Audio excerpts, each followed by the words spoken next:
Hello friends, welcome back to my channel Simna's food world. അപ്പോൾ ഇത് ഇന്ന് ഞാൻ വന്നിട്ടുള്ളത് നമുക്ക് അരിപ്പൊടിയും ശർക്കരയൊക്കെ ഉണ്ടെങ്കിൽ വെറും മിനിറ്റുകൾ കൊണ്ട് നമുക്ക് നിസ്സാരമായിട്ട് റെഡിയാക്കി എടുക്കാൻ പറ്റിയ നല്ലൊരു സ്നാക്കുമായിട്ടാണ് കേട്ടോ. അപ്പോൾ നമുക്കിത് വൈകുന്നേരങ്ങളിൽ ചായയുടെ കൂടെയൊക്കെ കഴിക്കാൻ പറ്റിയ ഒരു നാടൻ പലഹാരമാണ്. എല്ലാവരും തയ്യാറാക്കി നോക്കുക. നമുക്ക് വീട്ടിലുള്ള കുറച്ച് ചേരുവകളുടെ ആവശ്യം മാത്രമേ ഉള്ളൂ ഇത് റെഡിയാക്കി എടുക്കാനായിട്ട്. അപ്പോൾ നമുക്ക് പെട്ടെന്ന് തന്നെ വീഡിയോയിലോട്ട് കടക്കുന്നതിന് മുന്നേ ഞാൻ എപ്പോഴും പറയുന്ന പോലെ ചാനലിൻ്റെ വീഡിയോസൊക്കെ ആദ്യമായിട്ട് ആരെങ്കിലും കാണുകയാണെന്നുണ്ടെങ്കിൽ സബ്സ്ക്രൈബ് ചെയ്ത് സപ്പോർട്ട് ചെയ്യുക കേട്ടോ. അപ്പോൾ നമുക്ക് പെട്ടെന്ന് തന്നെ ഈ ഒരു നാടൻ സ്നാക്ക് എങ്ങനെ തയ്യാറാക്കും നോക്കാം. അപ്പോൾ ഈ ഒരു സ്നാക്ക് റെഡിയാക്കാനായിട്ട് നമുക്ക് ആകെ കുറച്ച് ഇൻഗ്രീഡിയൻസിൻ്റെ ആവശ്യം മാത്രമേ ഉള്ളൂ. അപ്പോൾ നമുക്ക് മെയിനായിട്ട് വേണ്ടത് ഇതേ അരിപ്പൊടിയാണ്.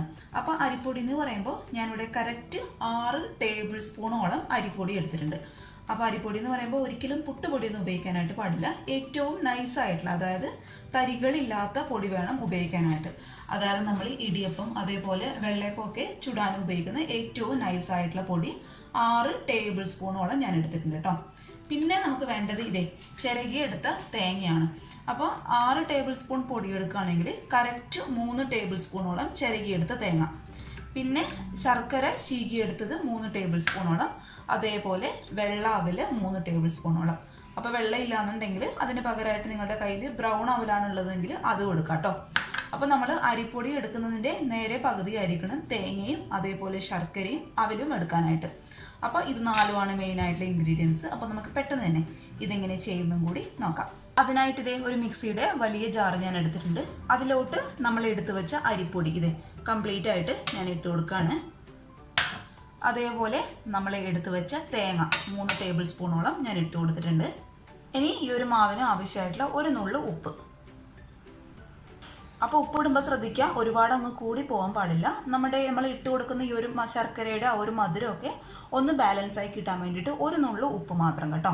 ഇനി നമുക്കിതിലോട്ട് വെള്ളം ഒഴിച്ചു കൊടുക്കണം. അപ്പോൾ വെള്ളത്തിൻ്റെ കണക്ക് എന്ന് പറയുന്നത് നമ്മൾ ഏത് പാത്രത്തിലാണോ അരിപ്പൊടി അളന്നെടുത്തത് അതിൻ്റെ നേരെ ഡബിൾ ആയിരിക്കണം വെള്ളം എന്ന് പറയുന്നത്.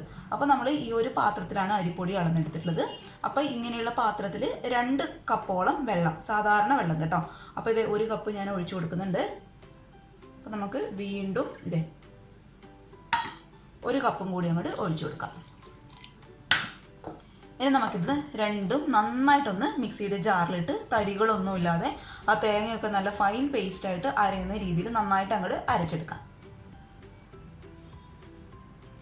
അപ്പോഴത്തെ തേങ്ങയും ആ ഒരു അരിപ്പൊടിയും കൂടി ഞാൻ നന്നായിട്ട് അരച്ചെടുത്തിട്ടുണ്ട്. അപ്പോഴത്തെ മാവിൻ്റെ പരുവെന്ന് പറയുന്നത് ഈ ഒരു രീതിയിലാണ് നമുക്ക് വേണ്ടത്. ഒരുപാട് അങ്ങ് കട്ടിയായി പോകാൻ പാടില്ല. ഏകദേശം നമ്മൾ നീർദോശയ്ക്കൊക്കെ മാവ് അരച്ചെടുക്കില്ലേ, ആ ഒരു പരുവത്തിലുള്ള ലൂസായിട്ടുള്ള മാവാണ് കേട്ടോ നമുക്ക് വേണ്ടത്. അപ്പോൾ നമുക്ക് ഇതങ്ങോട്ട് മാറ്റി വയ്ക്കാം. ഇനി ഇതേ സ്റ്റൗവിൽ ഞാനൊരു പാൻ വെച്ച് കൊടുത്തിട്ടുണ്ട്. ആ പാൻ അത്യാവശ്യം ഒന്ന് ചൂടാവുന്ന സമയത്ത് 1 ടേബിൾ സ്പൂണോളം നെയ്യ് നമുക്ക് ഇതിലോട്ട് അങ്ങോട്ട് ഒഴിച്ചു കൊടുക്കാം. അപ്പോൾ നെയ്ക്ക് പകരമായിട്ട് നിങ്ങൾക്ക് വേണമെന്നുണ്ടെങ്കിൽ 1 ടേബിൾ സ്പൂണോളം ഏതെങ്കിലും ഒരു വെജിറ്റബിൾ ഓയിൽ ഉപയോഗിക്കാം കേട്ടോ. പക്ഷേ നെയ്യ് ചേർക്കുമ്പോൾ നമ്മുടെ ആ ഒരു സ്നാക്കിന് നല്ലൊരു നെയ്യുടെ ഒരു ഫ്ലേവർ ഉണ്ടാവും. അപ്പോൾ അതിന് വേണ്ടിയിട്ടാണ് നെയ്യ് ഒഴിച്ചു കൊടുത്തത്. അപ്പോൾ ഇത് അത്യാവശ്യം നന്നായിട്ടൊന്ന് ചൂടാവട്ടെ. നമ്മൾ ഒഴിച്ചു കൊടുത്ത നെയ്യ് അത്യാവശ്യം നന്നായിട്ടൊന്ന് ചൂടാവുന്ന സമയത്ത് നമ്മൾ എടുത്ത് വെച്ച അവിൽ, അതായത് 3 ടേബിൾ സ്പൂണോളം അവിൽ നമുക്കിതിലോട്ട് അങ്ങോട്ട് ഇട്ട് കൊടുക്കാം. അപ്പോൾ അവിലൊന്ന് റോസ്റ്റ് ചെയ്ത് എടുക്കുക കേട്ടോ. ഒരുപാട് സമയം അങ്ങോട്ട് റോസ്റ്റ് ചെയ്യേണ്ട ആവശ്യമില്ല. ആവിലിൻ്റെ ആ ഒരു പച്ച മണം ഉണ്ടല്ലോ അതങ്ങോട്ട് മാറി കിട്ടുന്നവരെ ലോ ടു മീഡിയം ഫ്ലെയിമിൽ വെച്ചിട്ട് പതുക്കെ അങ്ങോട്ട് ഒന്ന് റോസ്റ്റ് ചെയ്ത് കൊടുക്കാം.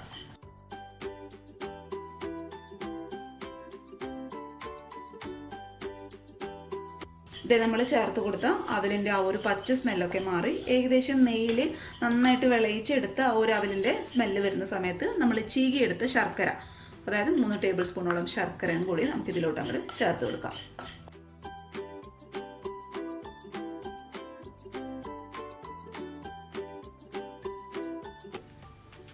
അപ്പോഴത്തേ നമ്മൾ ഇട്ട് കൊടുത്ത ശർക്കരയ്ക്ക് അത്യാവശ്യം ഒന്ന് മെൽട്ടായിട്ട് തുടങ്ങിയിട്ടുണ്ട്. അപ്പോൾ ശർക്കര എന്ന് പറയുമ്പോൾ ഒരുപാട് മെൽട്ടായി അങ്ങ് വെള്ളം പോലെ ആവേണ്ട ആവശ്യമില്ല കേട്ടോ.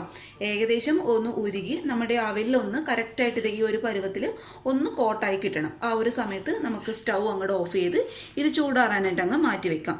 പിന്നെ നിങ്ങൾക്ക് ഈ ഒരു സമയത്ത് ഏലക്കായുടെ ഫ്ലേവർ ഇഷ്ടമാണെന്നുണ്ടെങ്കിൽ 1/4 ടീസ്പൂണോളം ഏലക്ക പൊടിച്ചത് ഇതിലോട്ട് അങ്ങോട്ട് ചേർത്ത് കൊടുത്തോളൂ കേട്ടോ. ഇപ്പോൾ ഇതൊന്നും ഞാൻ ചേർക്കുന്നില്ല. അപ്പോൾ നമുക്കിതെന്ത് ചെയ്യാം, ചൂടാറാനായിട്ട് അങ്ങ് മാറ്റി വയ്ക്കാം.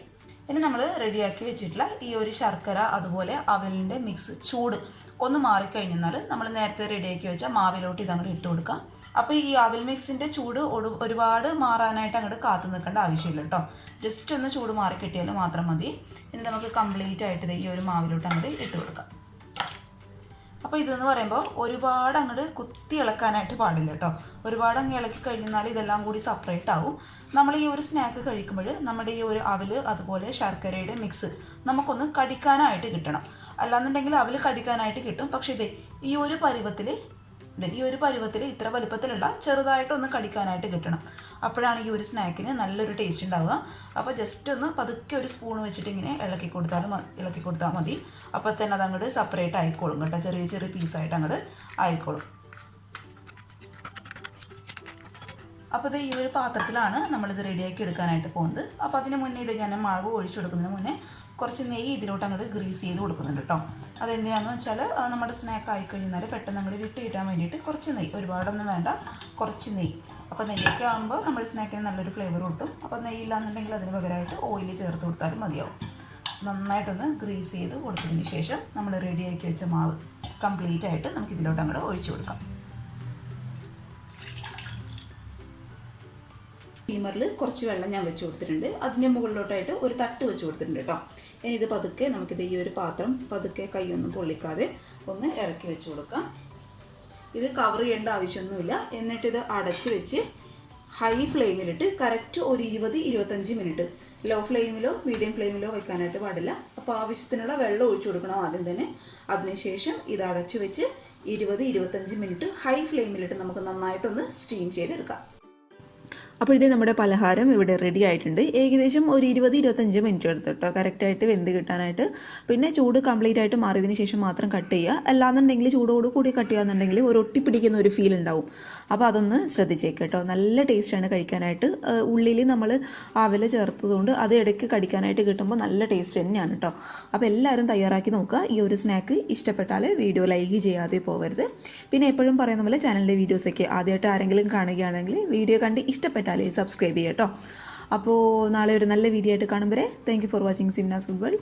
ബൈ.